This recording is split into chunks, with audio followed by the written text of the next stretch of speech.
And good morning. Welcome to the Rick Helps Real Estate Show. We're going to talk a little bit this morning about Canada and their real estate holdings in the United States. As you know, that they've been pretty vocal about being upset with the United States, and they're going back to Canada and they're going to sell. So the question was coming out to me and evidently to a lot of people at the Cromford Report saying, well, how big is this? A little spoiler alert, it's not going to affect pricing. People are saying, oh, good, now we're going to have all this inventory.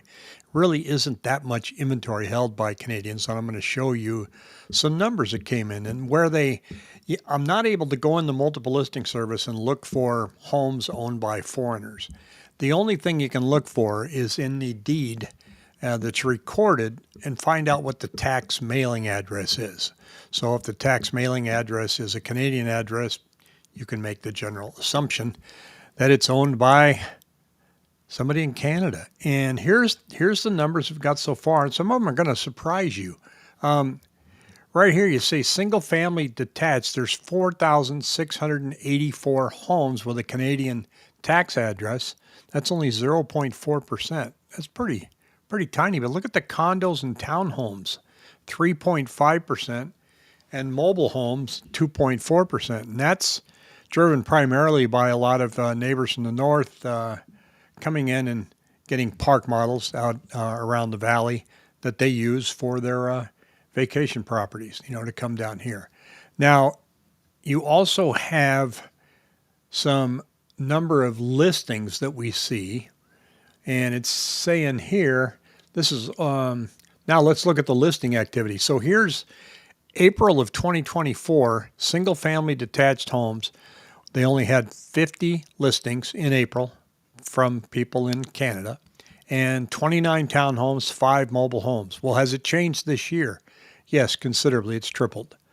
It's still not a huge number. It's 150 and 148 condos and townhomes and 15 mobile homes. So it has gone up. And there's Pinal County, 24 and 24. And 87 in 25. So that's what we're seeing with homes owned by people from Canada. And a lot of them are really in a hurry. They want to get it listed now and get it sold by spring, and see what they can do. And there's Danila Ice. Good morning. Good to see you again. Again, saying that we're going to see a lot of inventory, and the comments that I was getting on a video they just got downright nasty. I was introduced to a lot of keyboard warriors. I couldn't even respond to many of them. Turned into a real political catfight. And I was just saying, look, Canadians are mad. They're angry. They're leaving. They're not coming back. Some of them are just not coming back next year, but still hanging on to their houses. And people are going, good, here we go. Now we're going to have all this inventory. I'm like, slow down. I don't see it happening. Actually, I illustrated and showed that the iBuyers dumping their homes, their total inventory in 2023, when rates went up, had a far greater impact on our market than anything that we would see with Canada. So, and that's what's bearing out here. The other thing we're seeing right now is, boy, did Dow Jones having another tough day. We're down 2,231, and it is affecting mortgage rates a little bit, not too much. We're sitting at 6.60 this morning. People leave the stocks and they go to the bond market. We look at our market here, and I want to talk about our active listings again, because I predicted that we were going to land right about here this week, and we didn't. Why is that? Well, I've been surprised because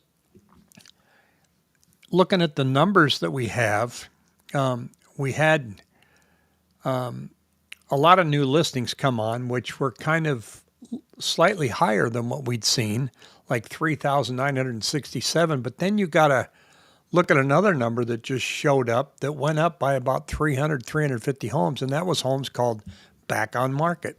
They were listed at one time, they took them off, and they decided to come back on. And I think, and I said so in the video last night, this is a direct correlation of people saying, oh no, I think things are going to get really bad. Maybe we should put it back on the market now. I didn't see that coming. Of course, I didn't see the market reacting like it's been doing the past few days, and listing their homes and putting them back on the market is one of those things that popped up.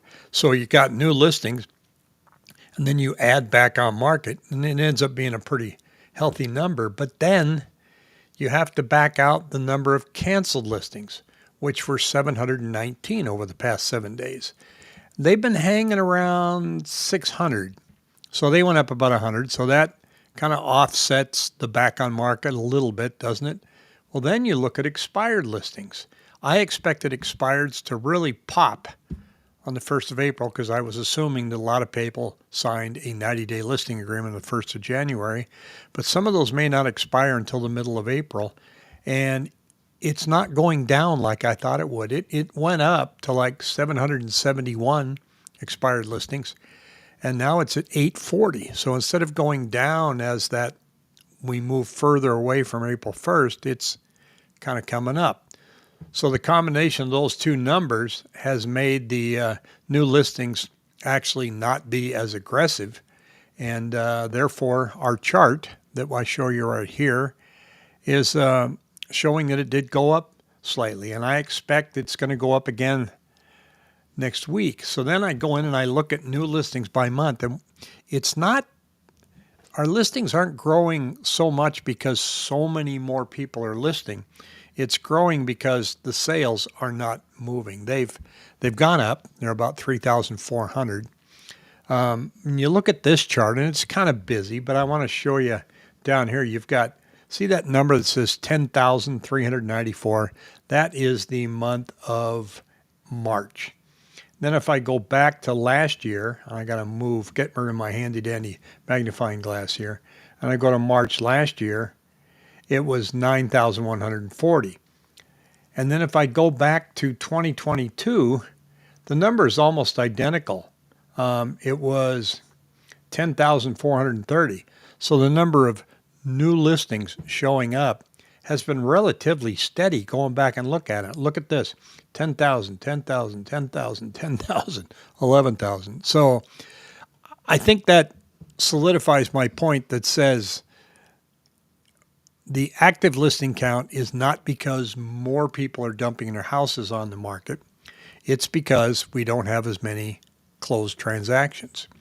So they're out there, they're sitting there longer. Our month's supply has gone from 2.8 to 4.3. And so therefore, the available inventory keeps growing. I'm waiting for an update on price changes this week, and they haven't updated in the Cromford report yet. It shows here a number of 3,495, but when I look at my multiple listing service, that number's up about 4,000 for this week. I want to see how that rolls into the Cromford chart. I'll update that later in the week.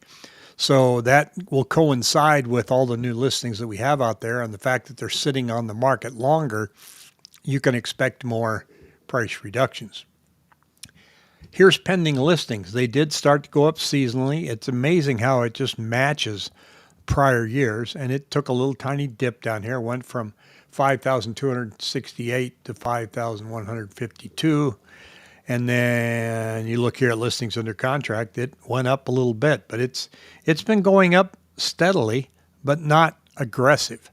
So although this does look pretty aggressive from December and January, right? But it's not lighting the world on fire, I guess is what I'm trying to say.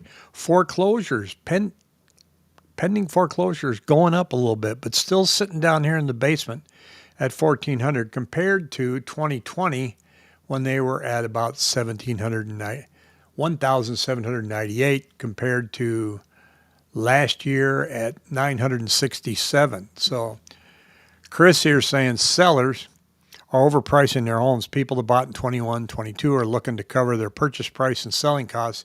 People that bought prior to 2021 are looking to match those sellers. So I think anybody that bought in 2022 is they're crazy if they think they're going to get their money in a 3-year period of time. And sellers are above the asking price, above the average sales price, and they're starting to close the gap now.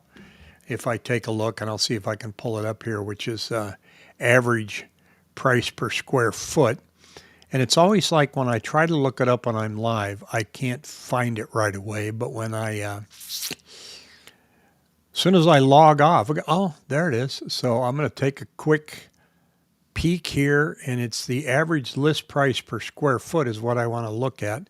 Here we go, list price per square foot. I found it, folks. Thank you for not logging off. Here it is. See how it's been coming down, and it went up just slightly right there, but it kind of does that again seasonally. It does go up and down. This price has been hanging above where the closed price is, which has kind of been down around here. So this gap needs to close, and it usually doesn't, but it kind of has in a way, and let me explain that. The list price is higher, but the amount of contributions is also exponentially way higher than what we've been seeing. It's been averaging 10,000. It averages 10,000 because in most loans, you're only able to apply 10,000 towards your closing costs, but you can apply more towards buying down your mortgage rate. So sellers are kind of trying to hang on to their price a little bit so they can give you more. So when you look at that average list price, keep in mind that they are opening up and are very willing to contribute towards your closing costs or a rate buy down. So that helps close the gap between what their asking price is and where we're actually landing. There are some sellers, I agree with Chris, that say, gee, I think I'm still at that 2022 price. Well, you're not. You're not even close. Some areas like Chandler and Gilbert are. Areas like Maricopa, Buckeye, and Queen Creek are not. Still seeing a lot of buyers coming in and just writing really low ball offers. You're not going to get any attention on that until we start seeing desperation.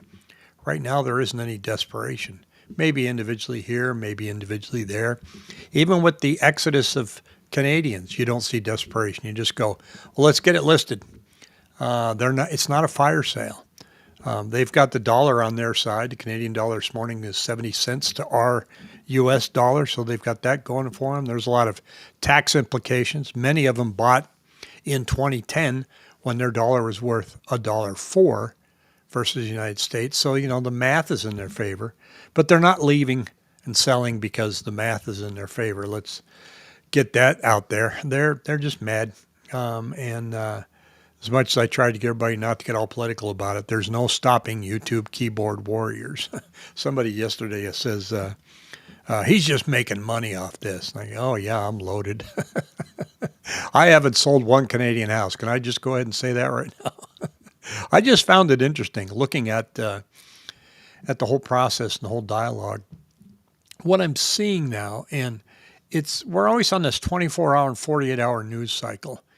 And especially real estate agents, I saw an Instagram post this weekend and go, interest rates are coming down and prices are going up. And I just had to shake my head. They haven't gone down that much, barely an eighth of a point. It's not happening.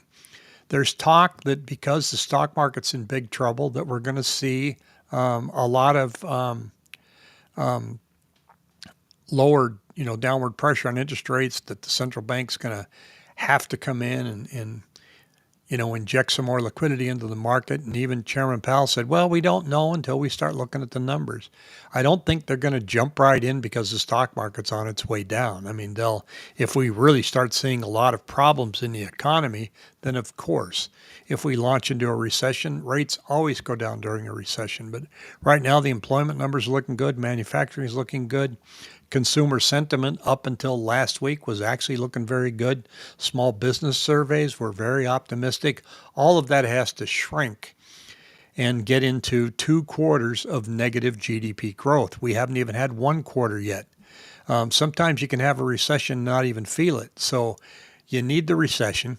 You need some aggressive downward numbers in the economy that will make sellers get desperate. So we're not there yet. Richie, thank you very much for the comment. It's good to be back on in the morning. And I'm going to be having a collaboration video with Caitlin McCaig here. I'm hoping I can set it up this week or next week. Those are always kind of fun. She's one of my favorite YouTube realtors, so I hope you guys keep an eye out for that one. We've got Chris here saying, big issue is rate buy downs and concessions. The real cost of a home is the purchase price minus any seller concessions. I agree. So they've got the purchase price and then they're just layering in everything else they give you. So are the builders. The builders are the ones where, depending on the area, I got an email from, I think it was Lennar, 3.99% financing.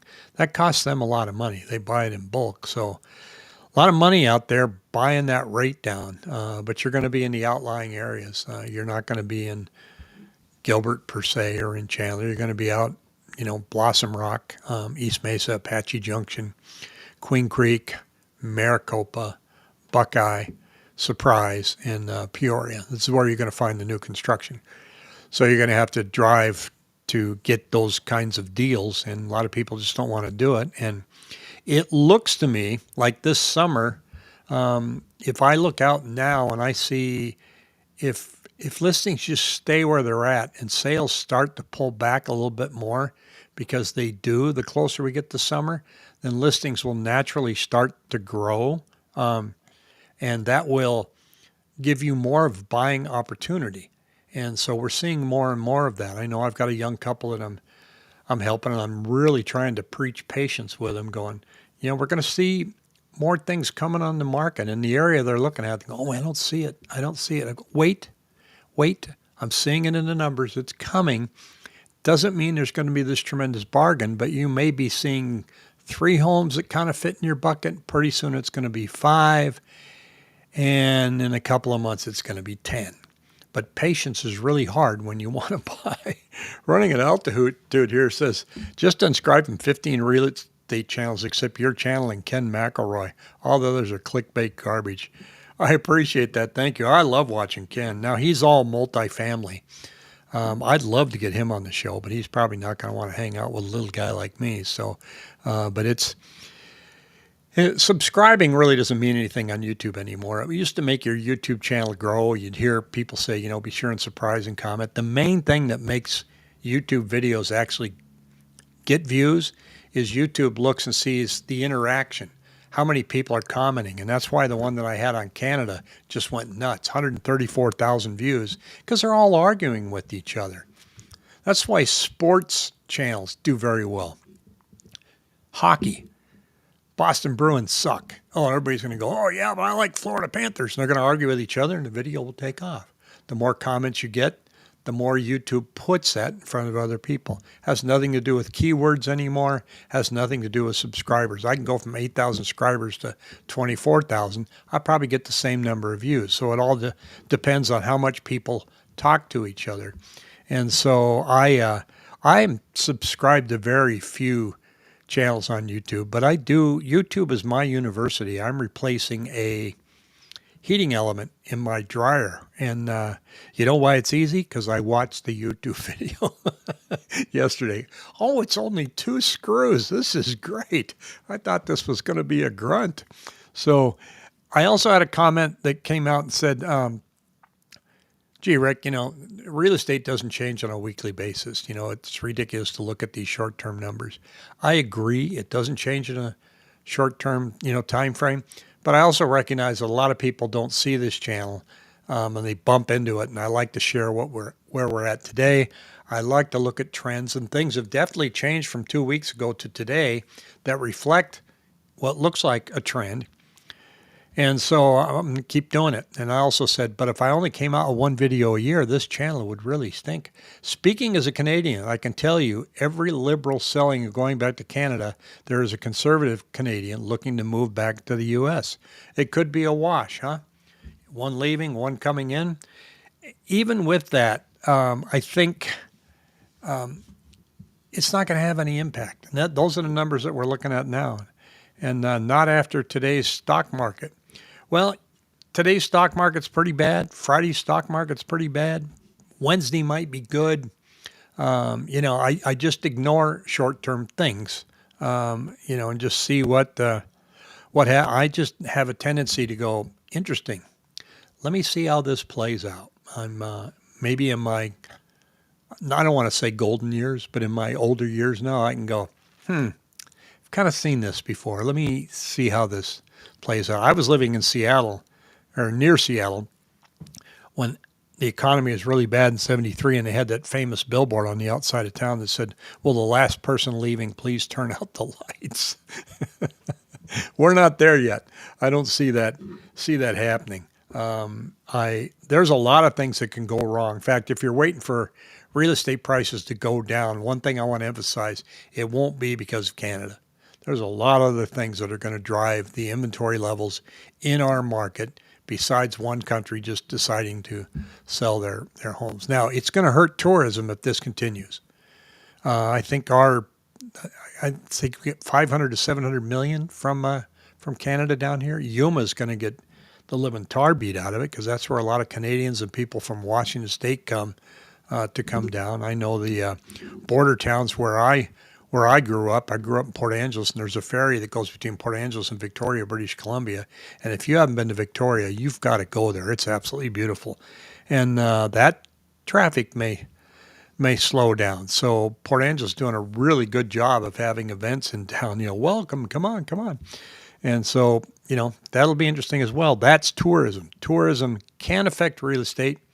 It can affect, your local economy. It'll affect us, but I don't think, again, it's going to roll into real estate prices. And then I want to let everybody know, if you're looking have any questions buying or selling real estate, give us a holler here. I put a link on our website here that shows the experience that we have on our team here. Like here's Jessica's been doing it since 2003, Ruby 2001, and Jackie since 1989. So we've got a lot of years of experience. I think I mentioned yesterday I've done it a couple of days. We have another comment here that says new China tariffs, extra 50%. Audi stopped shipments. So is Jaguar, Land Rover, Apple down 4.5% as of now. Yeah, it's going to be some wild times. I'm holding my breath and going, let's see how this shakes out. I have not sold my stocks, and I won't. I'm going to wait. But some people are, trying to bail. It's never a good idea to bail when it's already gone down. Somebody was complaining the other day that, this administration, look what happened to my 401k. And he hates this administration. And I said, well, maybe he should have converted to treasuries if he thought this administration was that bad and got in front of it. None of us know how things are going to end up, whether we're following stocks, options, real estate. These numbers do this, and you got to be in it for the long haul. How are the tariffs going to shake out? I have no idea. I don't want to use the word entertaining to watch, but I'm also going to use the word and go, well, something to look at. I hope that kind of helps explain where the market is a little bit today. I want to watch the numbers going into the rest of the week, and we have a comment here that says, let me see if I can pull this up here. For every existing home sale, there's a buyer, just like a share of stock. Price is all about perception of value. It's all supply and demand. The more homes we got on the market versus the number of contracts coming in, price will go down. If it's kind of even, and you can see on the ticker there, new listings 3342, new contracts 3298. It's only a difference of 44 homes. That's not downward pricing pressure. You see that shift? That's downward pricing pressure, and we will have some problems if that happens. When will that happen? I don't know.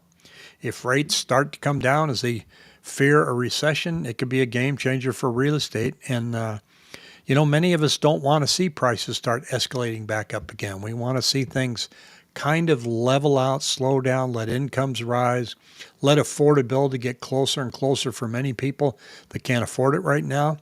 And so hiccups like this and big wild swings are not really something I'm a great big fan of. So I like to see slow and steady and see what happens. So any questions, shoot me an email, rick@rickhelps.com. And thank you for joining me this morning. Take care.